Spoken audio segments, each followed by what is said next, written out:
അന്നേരം തേരിലേറ്റിക്കൊണ്ടിങ്ങു പോന്നിടുവൻ. പിന്നെ നീ യഥാസുഖം വാഴുക മുന്നേ പോലെ.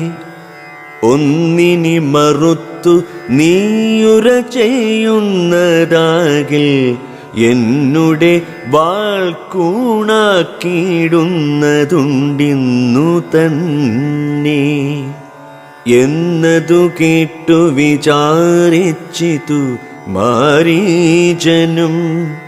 നന്നല്ല ദുഷ്ടായുധമേറ്റു നിർയാണം വന്നാൽ ചെന്നുടൻ നരകത്തിൽ വീണുടൻ കിടക്കണം.